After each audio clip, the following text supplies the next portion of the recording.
సంవత్సరాంతంలోకి వస్తున్నాం. మన జీవితం, మన ఆధ్యాత్మిక బలిపీఠం ఎక్కడ పాడైపోయిందో ఒకసారి పరీక్ష చేసుకుందాం. నిలువెచ్చని స్థితిలోకి వెళ్ళిపోయి ఒకసారి పరీక్ష చేసుకుందాం. అగ్ని దిగి రావాలి, నీలోకి సామర్థ్యం రావాలి, నీలోకి దేవుని అధికారం రావాలి, దేవుని ప్రభుత్వం నీ జీవితంలో జరగాలి. వాక్యం చెప్తుంది, పరలోకమందు దేవుని చిత్తం నెరవేర్చబడుతున్నట్టుగా భూమి యందు కూడా, అంటే నీలో నాలో కూడా ఏమి నెరవేర్చబడాలి? ఆయన ప్రభుత్వం నెరవేర్చబడాలి, ఆయన చిత్తం నెరవేర్చబడాలి. ఎప్పుడు తెలుసా? పాడైపోయిన బలిపీఠమును కట్టుకున్నప్పుడు. స్తోత్రం చెప్పండి గట్టిగా.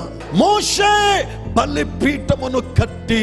ఎంతమంది బలిపీఠాలు కట్టుకోవడానికి సిద్ధంగా ఉన్నారండి? ఎంతమంది దేవుడు ఆధ్యాత్మికంగా చెప్తున్నాడు, సంగమా, it is time to build your altar. It's time to build my altar. పాడైపోయిన బలిపీఠం. ఈరోజు మన బలిపీఠాలు ఎలాగున్నాయి? పతన వస్తువులు ఉన్నాయా?